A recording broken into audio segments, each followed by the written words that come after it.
1645년 2월 18일 한양도성. 청나라에서 8년간 불모 생활을 하던 소현세자가 마침내 고국으로 돌아왔습니다. 만 33세, 이제 차기 왕이 될 준비가 된 세자. 그러나 궁궐 앞에는 환영하는 신하도 기뻐하는 백성도 없었습니다. 아버지 인조는 아들의 귀국을 축하하는 신하들의 할애조차 금지시켰습니다. 8년을 기다린 아버지의 첫 마디는 따뜻한 위로가 아니었습니다. 네가 가져온 그 서양 물건들 모두 버려라.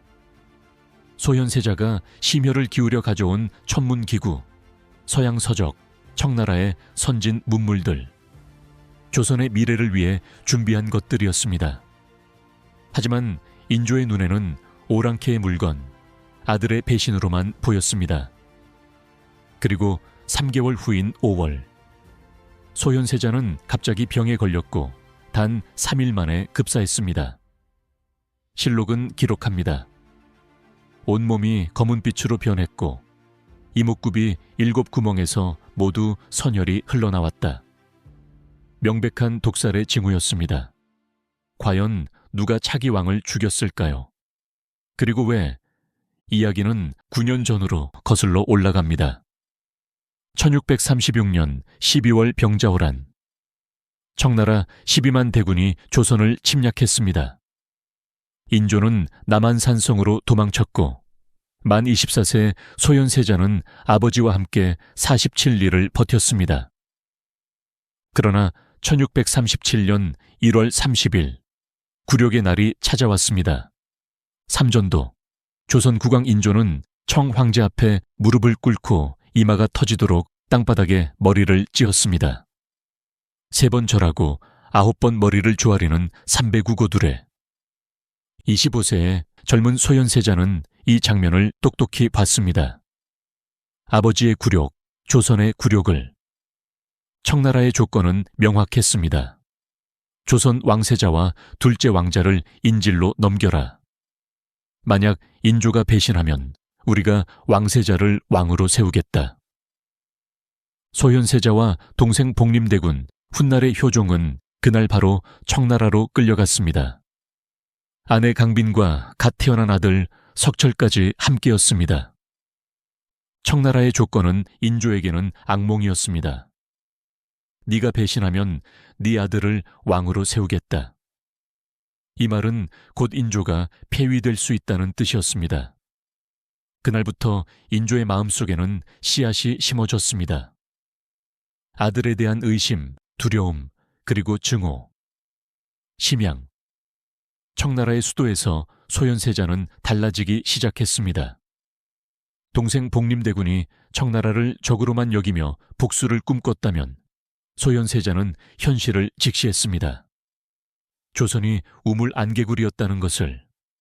그는 청나라 고위 관료들과 교유하며 정보를 수집했습니다. 포로로 잡혀온 조선인들을 돈 주고 사서 농장을 만들었습니다. 무역으로 돈을 벌었습니다. 조선이 짊어져야 할 청나라와의 외교 비용을 자체적으로 해결하려 애썼습니다. 1644년 9월, 소현세자는 청나라를 따라 북경으로 갔습니다. 그곳에서 명나라의 멸망을 목격했습니다. 그리고 독일인 예수의 선교사 아담 샤를 만났습니다. 망원경, 청구의, 자명종, 천주교 서적들. 소현세자는 서양 문명에 눈을 떴습니다. 이것이다. 조선이 살 길은 이 새로운 학문에 있다. 하지만 한양의 인조는 달랐습니다. 인조의 총애를 받는 후궁 조소용은 끊임없이 소현세자를 모함했습니다. 세자가 청나라와 내통하여 전하를 폐위시키려 합니다. 세자가 청나라 장군들과 너무 친합니다. 세자가 사무역으로 돈을 모으는 것은 반역을 준비하는 것입니다. 인조는 밀정을 청나라로 보내 아들을 감시했습니다. 아들이 청나라 사람처럼 변해간다는 보고가 계속 올라왔습니다. 한 해 전 1643년의 일입니다. 소현세자의 장인 강석기가 사망했습니다. 세자는 잠시 귀국했지만 인조는 며느리 강빈이 친정에 가서 곡도하지 못하게 막았습니다. 법에 없는 일이다. 인조의 냉정한 한마디였습니다. 그때 소현세자는 알았을 것입니다. 아버지가 더 이상 자신을 아들로 보지 않는다는 것을. 1645년 2월 18일 소현세자는 마침내 영구 귀국했습니다. 청나라가 명나라를 멸망시켰으니 이제 조선은 더 이상 위협이 아니었기 때문입니다. 33세의 소현세자는 조선의 미래를 준비했습니다. 서양 문물, 청나라와의 우호 관계, 새로운 외교 전략. 하지만 인조는 달랐습니다. 네가 가져온 그 오랑캐 물건들을 당장 치워라. 인조가 청구일을 집어던졌다는 야사도 있습니다. 소현세자는 그것을 맞았다는 설도 전해집니다. 신하들은 기록합니다. 전하께서 세자를 보시는 눈빛이 마치 원수를 대하는 것 같았다. 3개월. 부자가 함께한 시간은 고작 3개월이었습니다. 1645년 4월 23일 소현세자가 갑자기 학질에 걸렸습니다. 담당 의관은 이형익, 조소영의 사촌 오빠 집안과 연결된 인물이었습니다. 그것도 3개월 전에 특채로 들어온 의관이었습니다. 4월 26일 단 3일 만에 소현세자는 사망했습니다. 향년 만 33세. 염습에 참여한 종친 진원군 이세환의 부인이 밖으로 나와 말했습니다. 온몸이 검은빛이었습니다. 이목구비 7구멍에서 모두 선혈이 흘러나왔습니다. 마치 약물에 중독되어 죽은 사람 같았습니다. 명백한 독살의 징후였습니다. 그런데 더 충격적인 것은 인조의 반응이었습니다. 신하들이 의관 이형익을 처벌하라고 요구했지만 인조는 단호하게 거절했습니다. 의관에게 책임을 물을 수 없다. 세자가 죽었는데도 담당 의관은 처벌받지 않았습니다. 조선 역사상 전례 없는 일이었습니다. 더 기막힌 일이 이어졌습니다. 인조는 소현세자의 장례를 1년상이 아닌 단상으로 치렀습니다. 세자의 격에 맞지 않는 초라한 장례였습니다. 그리고 인조는 죽을 때까지 단 한 번도 소현세자의 무덤을 찾지 않았습니다. 백성들은 속삭였습니다. 임금이 세자를 죽였다. 하지만 진짜 비극은 이제부터 시작이었습니다. 소현세자에게는 세 아들이 있었습니다. 장남 석철, 만 9세, 차남 성린, 만 5세, 삼남 석견, 만 1세. 조선의 법도에 따르면 세자가 죽으면 당연히 장손인 석철이 원손이 되어 왕위를 이어받아야 했습니다. 하지만 인조는 5월에 소현세자가 죽자마자 29세에 둘째 아들 복림대군을 세자로 책봉했습니다. 훗날의 효종입니다. 거의 모든 신하가 반대했습니다. 전하, 원손이 계시지 않습니까? 어찌 세자의 아들을 제치고 세자의 동생을 세자로 삼으십니까? 인조는 단호했습니다. 나라가 위태로우니 장성한 후계자가 필요하다. 만 9세 석철은 하루아침에 원손에서 평범한 왕족으로 전락했습니다. 이것은 명백한 신호였습니다. 인조는 소현세자의 핏줄을 왕위에서 완전히 배제하려는 의도였습니다. 하지만 인조의 계획에는 한 가지 장애물이 남아 있었습니다. 바로 며느리 강빈이었습니다. 1646년 1월 3일 충격적인 사건이 발생했습니다. 인조의 수라상에 올라온 전복구이에서 독이 발견되었다는 것입니다. 인조는 즉시 강빈을 의심했습니다. 강빈의 궁녀 10명이 체포되어 내사옥에서 가혹한 고문을 받았습니다. 그중 7명이 고문으로 사망했습니다. 하지만 단 한 명도 자백하지 않았습니다. 저희는 모릅니다. 강빈께서는 아무것도 하지 않으셨습니다. 신하들도 의아해했습니다. 실록의 사관은 이렇게 기록합니다. 임금께서 강 씨와 말하는 자는 죄를 주겠다고 경계하셨기 때문에 양궁의 왕래가 끊겼으므로 어선에 독을 넣는 것은 형세상 할 수 없는 일이다. 그런데도 상께서 이와 같이 생각하시므로 사람들이 다 조씨가 모함한데에서 연유한 것으로 의심하였다. 심지어 새로운 세자가 된 복림대군도 반대했습니다. 아버님, 증거가 없지 않습니까? 하지만 인조는 들으려 하지 않았습니다. 1646년 2월 3일, 인조는 승정원에 전하는 왕명문서인 비망기를 내렸습니다. 강씨가 독약을 넣은 주동자이다. 이를 처벌하라. 신하들이 항의했습니다. 전하, 아직 추측일 뿐입니다. 제문과 교서에는 다 곧바로 단정하여 죄안으로 삼으시니 보는 이가 해괴하게 여깁니다. 인조는 신하들의 반대에 화를 냈습니다. 강씨를 옹호하는 자들은 나를 모욕하는 것이 아니냐. 이것은 불충이다. 우승지 정치화에게 소리쳤습니다. 저 개새끼 같은 놈들이 유언비어를 퍼뜨리며 나를 모욕하고 있다. 이들을 조져야 하는 것 아니냐. 조선 왕이 신하들을 개새끼라고 부른 충격적인 순간이었습니다. 강빈의 형제들이 먼저 처형되었습니다. 강문성, 강문명, 강문두, 강문벽. 네 형제 모두 곤장으로 맞아 죽었습니다. 강빈의 어머니도 곤장으로 죽었습니다.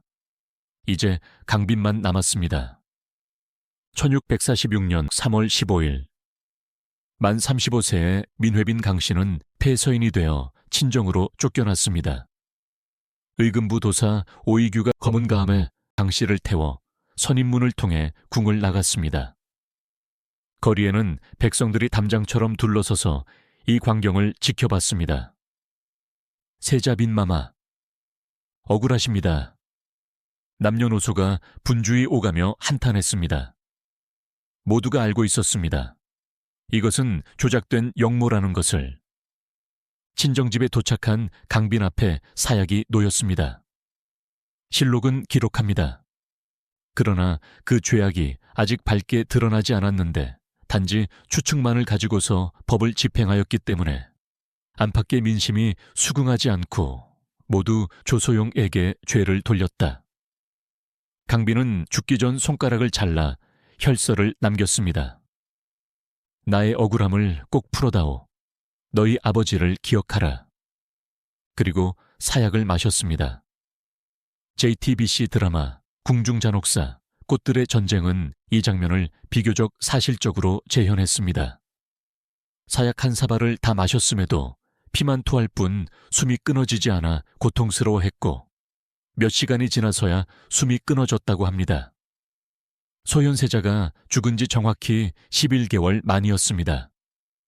어머니가 죽고 나자 이제 세 아들만 남았습니다. 1646년 인조는 자신의 손자 셋을 제주도로 유배 보냈습니다. 장남 석철 10세, 차남 성린 6세, 삼남 석견 2세. 세 아이는 엄마도 아빠도 없이 제주도 유배지로 떠났습니다. 청나라 장수용골대가 소식을 듣고 말했습니다. 석철을 데려다 키우고 싶다. 그러나 인조는 절대 허락하지 않았습니다. 1648년 9월 18일 석철이 제주도에서 풍토병인 장독으로 사망했습니다. 12살이었습니다. 같은 해에 12월 23일 성린도 병으로 사망했습니다. 8세였습니다. 두 형제가 3개월 사이에 연달아 죽었습니다. 실록의 사관은 분노하며 기록합니다. 석철이 역강의 아들이기는 하지만 성상의 손자가 아닌가. 할아버지와 손자 사이는 지친인데 아무것도 모르는 어린아이를 풍토병이 있는 제주도에 귀양을 보내어 죽게 하였으니 그 유고를 아버지 곁에다 장사 지낸들 무슨 소용이 있겠는가. 슬플 뿐이다. 오직 막내 석견만이 살아남았습니다. 1649년 인조가 죽고 복림대군 효종이 즉위했습니다.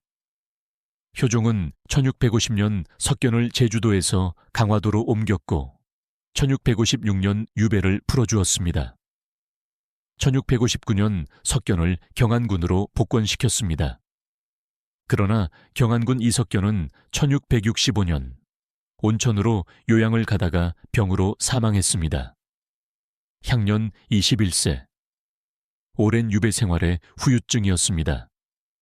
12년의 유배, 섬에서 보낸 8년의 어린 시절. 그는 결국 그렇게 단명하고 맙니다. 소현세자가 독살당한 것인지 병사한 것인지는 아직도 논쟁 중입니다. 그러나 한 가지는 분명합니다. 인조는 아들이 죽은 뒤 며느리를 조작된 죄명으로 사사하고 손자 셋을 제주도로 유배 보내 둘을 죽게 만들었습니다. 가문의 대를 끊으려 한 것입니다. 1717년 소현세자가 죽은 지 72년 만에 숙종은 강빈의 누명을 벗겨주고 민회빈으로 추증했습니다. 강빈은 억울하게 죽었다. 역사의 심판이었습니다. 만약 소현세자가 왕이 되었다면 어땠을까요? 서양 문물을 받아들이고 청나라와 실리 외교를 펼치고 조선이 쇄국의 길로 가지 않았을 수도 있지 않을까요? 역사의 가정은 없지만 한 가지는 확실합니다. 인조는 자신의 불안과 의심 때문에 조선의 미래를 죽였습니다. 그리고 조선 역사상 가장 비정한 할아버지로 기억되고 있습니다. 앞으로 족보 탈탈 터는 조선의 진짜 핏빛 서사가 궁금하다면 구독하고 다음 영상에서 다시 만나요.